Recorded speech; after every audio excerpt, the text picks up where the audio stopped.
हाँ भाई, बेंजीन का रेजोनेंस देखा और हमने किसका देखा अभी तक, हेलोअरीन का देखा। ठीक है, अब अगर मैं इसके आगे की बात करूं तुम्हारे साथ में तो सुनना आता है एक चीज सब लोग।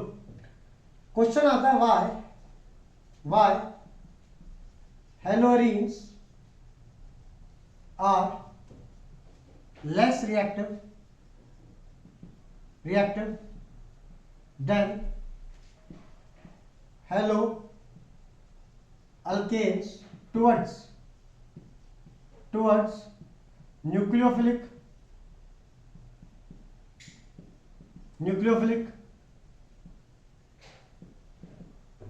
substitution reaction। ठीक है, सुनना है। न्यूक्लियोफिलिक सब्स्टिट्यूशन रिएक्शन होती क्या, पहले ये समझो भाई। सिंपल सी बात है, एक आर एक्स है मतलब अल्काइल हैलाइड है, प्लस कोई न्यूक्लियोफाइल है जिसके ऊपर क्या चार्ज है, नेगेटिव चार्ज है। ये दोनों आपस में रिप्लेस हो जाएंगे and you will get R nucleophile plus X minus. Basic reaction है, हाँ या ना सब लोग बोलो भाई। बेसिक रिएक्शन है कि कोई भी एक अल्काइल हैलाइड होगा, न्यूक्लियोफाइल आएगा, दोनों रिप्लेस हो जाएंगे और ये सब्स्टिट्यूट हो गया न्यूक्लियोफाइल। अगर मैं बोलूं हेलोअरीन में न्यूक्लियोफिलिक सब्स्टिट्यूशन क्या होगी, तो सिंपल सी बात है, बेंजीन है, बेंजीन के ऊपर कौन बैठा है, हेलोजन बैठा है, न्यूक्लियोफाइल आएगा, न्यूक्लियोफाइल मतलब जिसके ऊपर नेगेटिव चार्ज है, एंड ये दोनों आपस में क्या हो जाएंगे, रिप्लेस हो जाएंगे। और बेंजीन के ऊपर क्या आ जाएगा, बेंजीन के ऊपर क्या आ जाएगा, बोलो भाई, न्यूक्लियोफाइल प्लस एक्स रिलीज हो जाएगा। सेम काम यहां पे भी होगा, हाँ या ना। ठीक है, अब मुद्दा ये है, ये काम होने के लिए ये बॉन्ड को टूटना पड़ेगा, हाँ या ना। इस काम को होने के लिए इस बॉन्ड का टूटना जरूरी है, मतलब ये रिएक्शन होने के लिए ये बॉन्ड का टूटना जरूरी है, और ये रिएक्शन होने के लिए ये वाले बॉन्ड का टूटना जरूरी है, हाँ या ना। तो अब भाई पार्ट ये आता है कि ये वाला बॉन्ड टूटेगा तो ये चेक करो कि इसमें जल्दी टूट सकता है बॉन्ड या इसमें जल्दी टूट सकता है। तो पहली बात तो ये, सब लोग ध्यान देंगे यहाँ पे, इसके 3-4 रीजंस हैं। सबसे पहला रीजन अगर मैं बात करूं, ये लिख लिया सब लोगों ने, लिख लिया ये पॉइंट, क्वेश्चन लिख लिया ये, हाँ भाई, ये और ये 2 पॉइंट लिख लिया सबने। चलो आगे ध्यान देना यहाँ पे। तो अब क्या करेंगे हम लोग, इसके 2 पॉइंट देखेंगे कि ऐसा क्यों हो रहा है। तो ये 2 रिएक्शन तो मैं दोबारा से लिख देता हूं, आर एक्स, अगर हम उसमें न्यूक्लियोफाइल डाल देंगे एन यू माइनस, तो this will give R N U plus X minus. और अगर एक हेलोअरीन है, हेलोअरीन मतलब बेंजीन के ऊपर हेलोजन, उसमें अगर हम लोग न्यूक्लियोफाइल डाल देंगे तो I will get benzene, benzene के ऊपर न्यूक्लियोफाइल, ठीक है, प्लस एक्स माइनस। साथ ही साथ में तुम अपने रेजोनेंस जो तुम लोग को बनवाया था अभी थोड़ी देर पहले, वो भी याद रखना, रेजोनेंस भी याद रखना और ये भी याद रखना। क्लियर है, अब आगे सुनना यहाँ पे, मुद्दे की बात सुनना यहाँ पे, रेजोनेंस भी याद रखना है और ये भी याद रखना। आप सुनो यहाँ पे, बेंजीन, ये जो हेलोअरीन था, हेलोअरीन क्या होता है, देखो यहाँ आर एक्स, ये हेलोअल्केन था। अगर मैं हेलोअरीन की बात करूं तो बेंजीन, बेंजीन के ऊपर x with a partial double bond character, हाँ या ना सब लोग। ये सिंगल बॉन्ड है, लेकिन ये सिंगल बॉन्ड है क्या, क्या डबल बॉन्ड है, क्या डबल बॉन्ड है, पार्शियल डबल बॉन्ड कैरेक्टर। तो पार्शियल डबल बॉन्ड कैरेक्टर मतलब मैं बोल सकता हूँ ये डेड बॉन्ड है 1.5, हाँ या ना। और डबल, और सिंपल सी बात है, सिंगल बॉन्ड से ज्यादा अच्छा होता है डबल बॉन्ड। तो ये जो पार्शियल डबल बॉन्ड है वो सिंगल बॉन्ड से तो ज्यादा स्ट्रॉन्ग होगा ना।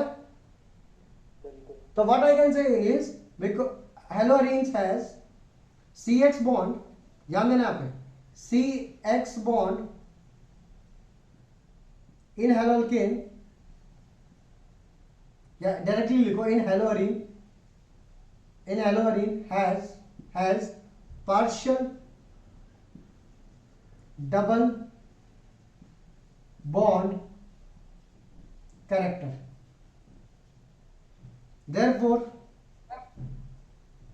therefore it is difficult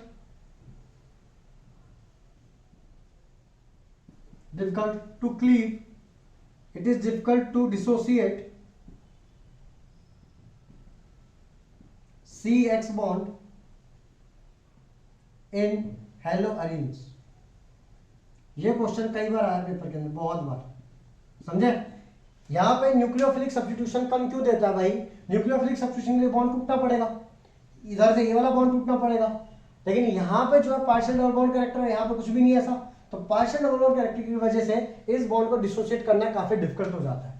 समझेगा सब लोग पहला पॉइंट? चलो आगे, चलो भाई,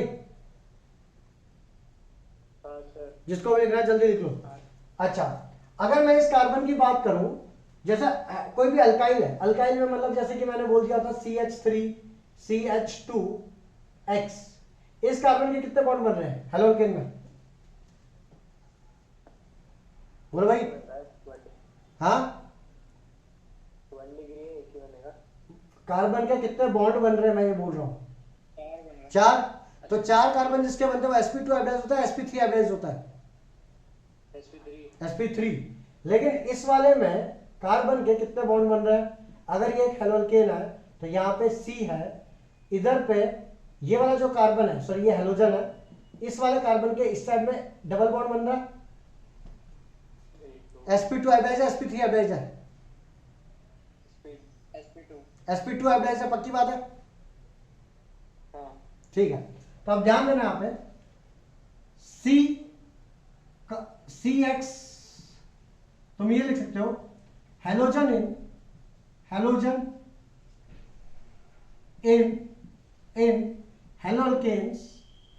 हेलोअल्केन्स is attached to sp3 hybridized carbon, while in case of haloarenes,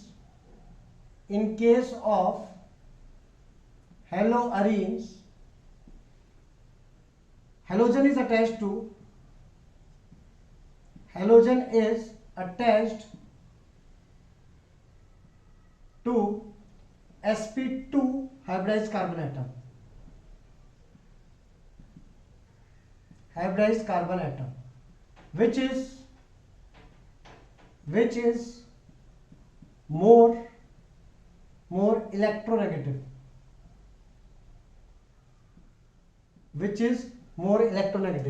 क्या इतनी बात समझी सबको? and therefore has more S character, ठीक है, उसके पास S कैरेक्टर ज्यादा, and therefore it has more S character, समझे? hence it is difficult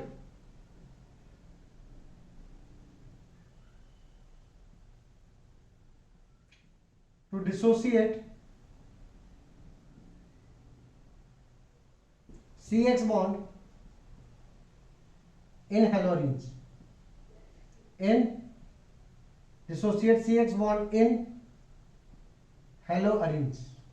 क्यों? क्योंकि जो भी sp2 हाइब्रिडाइज वाले होते हैं ना, जहां पे ज्यादा इलेक्ट्रोनेगेटिविटी होती है, तो सिंपल सी बात है बॉन्ड लाइन छोटी हो जाती है। समझे क्या? जल्दी से ये 2 पॉइंट लिखेंगे, इसके आगे 2 पॉइंट और है, जल्दी करो।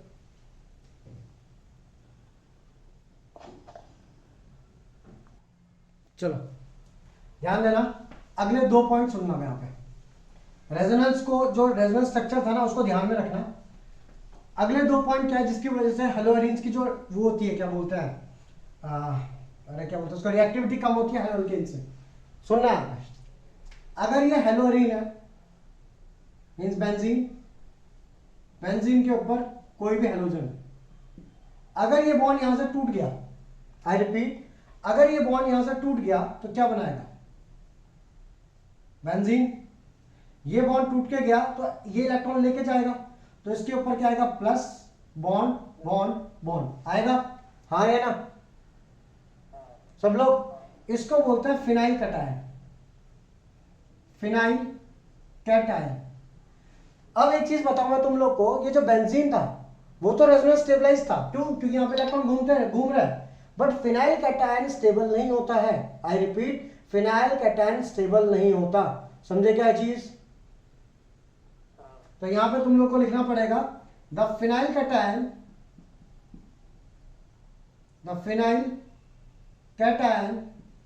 formed is not resonance stabilized. ठीक है, phenyl cation formed is not resonance stabilized. अब एक चीज बताओ, कैटायन कौन सा मैकेनिज्म में बनना था, SN1 में, SN2 में?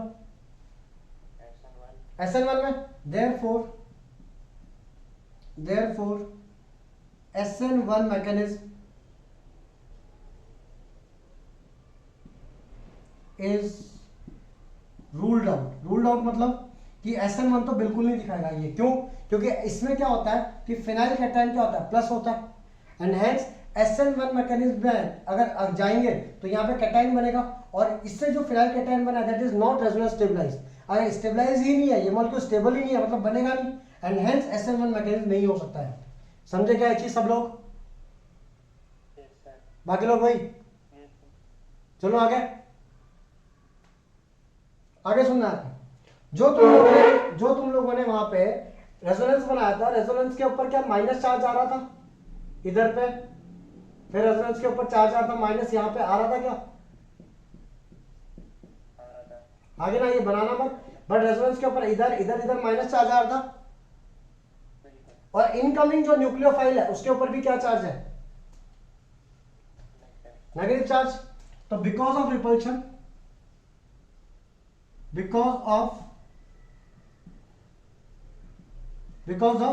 रिपल्शन इलेक्ट्रॉन रिच न्यूक्लियोफाइल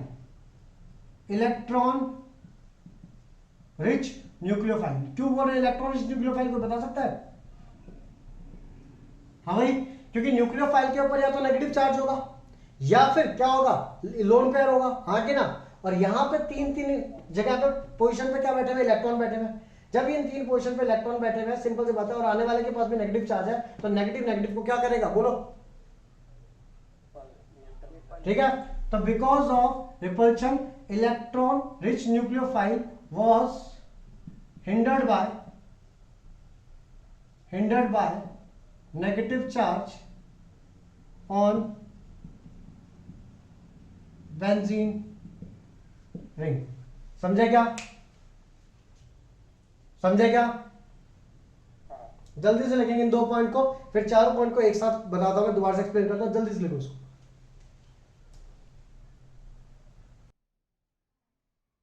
तो भाई अब आगे की बात करते हैं, ध्यान देंगे आप सब लोग कि ये जो 4 पॉइंट है इनको दोबारा से एक बार देखते हैं.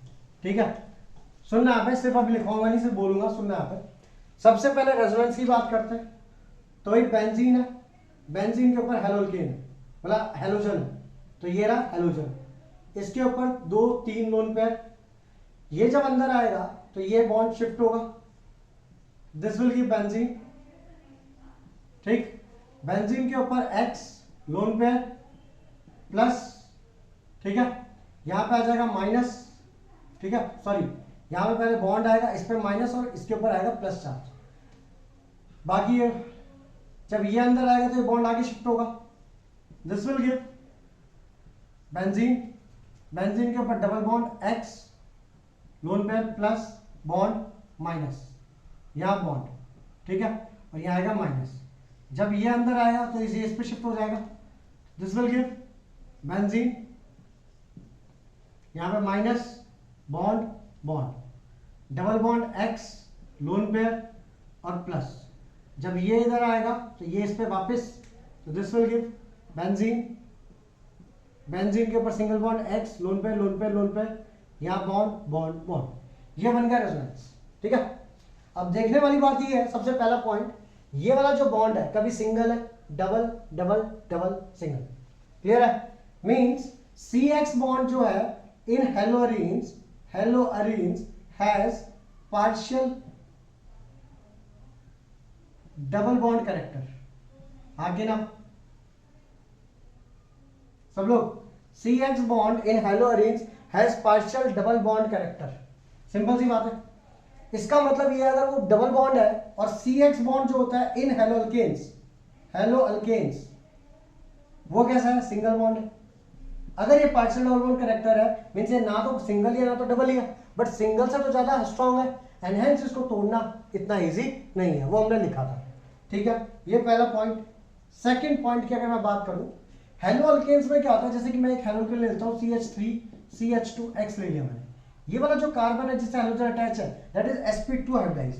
तो हेलो अल्केन्स के अंदर जिस कार्बन से जो CX बॉन्ड है ये वाला carbon is sp3 hybridized haloalkanes में। अगर मैं बात करूं हेलो अरीन्स में क्या होता है, benzene lawn bond bond bond, यहाँ पे हेलोजन, ये वाला कार्बन जो है this is sp2 hybridised. Simple. अब sp2 हाइब्रिडाइज्ड जो कार्बन है वो ज्यादा इलेक्ट्रोनेगेटिव होता है as compare to sp3 hybridised, और जो ज्यादा इलेक्ट्रोनेगेटिव कार्बन है उसका ये बॉन्ड स्ट्रॉन्ग होता है, ये वाला CX बॉन्ड, एंड हेंस इस बॉन्ड को तोड़ना फिर से इजी नहीं है। क्लियर है? आगे की बात करता हूं। अब मैं अगर आगे बोलूं तुम लोग को तो यहां पे चेक करो एक चीज, अगर हमारी जो रिएक्शन हो रही है वो क्या होती है, न्यूक्लियोफिलिक सब्स्टिट्यूशन रिएक्शन। और न्यूक्लियोफिलिक सब्स्टिट्यूशन रिएक्शन में होता क्या है, पहले तो ये चीज समझो कि CH मैंने बोला CH3 या RX plus NU minus gives RNU plus X minus. अगर मैं बेंजीन की बात करूं हेलोरीन की X plus NU minus gives, benzene के ऊपर क्या मिलेगा तुमको, NU प्लस X माइनस निकल जाएगा। मुद्दा ये है यहाँ पे कि ये जब बनता है ना, अगर ये SN1 मैकेनिज्म है तो वहां पे ये जो बनेगा कार्बोकैटायन, क्योंकि X छोड़ के जाएगा तो यहाँ पे कार्बन के ऊपर प्लस चार्ज आएगा। SN1 मैकेनिज्म 2 स्टेप प्रोसेस बताया था पहले, तो यहाँ पे प्लस चार्ज आएगा। अगर प्लस चार्ज आएगा तो ये कार्बोकैटायन बनेगा। बट एक चीज समझो, अगर यहां से ये X निकल गया तो मेरे को क्या मिलेगा, बेंजीन है, बेंजीन पे X है and this will give benzene. ठीक है, और उसके ऊपर अगर X माइनस बन के निकला तो यहाँ पे क्या चार्ज आएगा, प्लस। इसको बोलते हैं हम लोग फिनाइल कैटायन। और फिनाइल कैटायन रेजोनेंस स्टेबलाइज नहीं होता एंड हेंस ये ज्यादा स्टेबल है, कम स्टेबल है, तो ये अपने आप को इसमें कन्वर्ट नहीं करेगा क्योंकि ये ज्यादा स्टेबल है, अपने आप को कम स्टेबिलिटी में नहीं कन्वर्ट करेगा एंड हेंस ये एक रिएक्शन नहीं होगी पॉसिबल। तो और कौन सा रिएक्शन हट गया, SN1। क्यों? क्योंकि फिनाइल कैटायन नहीं बन सकता क्योंकि वो अनस्टेबल होता है। अगली बात, जो न्यूक्लियोफाइल कमिंग है भाई, न्यूक्लियोफिलिक सब्स्टिट्यूशन हो रहा है, तो न्यूक्लियोफाइल जब आ रहा है तो तीन जगह पे तो माइनस चार्ज आ रहा है और इसके ऊपर लोन पेयर भी बैठा हुआ है। तो न्यूक्लियोफाइल जब आएगा तो एक तो यहाँ से तो रिपल्शन मिल ही रहा था, साथ साथ में इन माइनस की वजह से भी क्या मिलेगा, रिपल्शन मिलेगा, जिसके कारण ये उसको रोकने की कोशिश करेंगे इस न्यूक्लियोफाइल को एंड हेंस वहां पे भी रिएक्शन जो होगी थोड़ी रेट कम हो जाएगा। क्यों? क्योंकि न्यूक्लियोफाइल को आने ही नहीं दे रहे। इन 4 पॉइंट की वजह से हम बोल सकते हैं कि haloarenes are less reactive than haloalkanes towards nucleophilic substitution reaction. I repeat, किसी के लिए भी मत लिख देना, आंसर है किसके लिए, न्यूक्लियोफिलिक सब्स्टिट्यूशन रिएक्शंस में। क्यों? क्योंकि X जाएगा तभी तो कोई न्यूक्लियोफाइल आएगा, उसके लिए ये 4 पॉइंट्स है कि रिएक्टिविटी कम होती है। समझे क्या बात को सब लोग? ठीक है, लिख लो जिसको जल्दी से लिखना है शॉर्ट में, फिर इसके आगे चलते हैं। हाँ भाई, यहां तक करते हैं आज। तो ये था हम लोग का क्या, हेलोअरीन्स और जो हेलोअल्केन्स और हेलोअरीन्स है उनमें रिएक्टिविटी किसकी ज्यादा है, हेलोअल्केन्स की, हेलोअरीन्स की कम है। तो क्यों है ये हमने लोगों ने देखा, एलिमिनेशन का पूरा प्रोसेस देखा इससे पहले। ठीक है, इतना करते हैं। इसके आगे इलेक्ट्रोफिलिक सब्स्टिट्यूशन और रिएक्शन मैटर्स, 2 मेन चीज बची है, वो फिर अगले वीडियो में देखते हैं। ठीक है, चलो बाय बाय।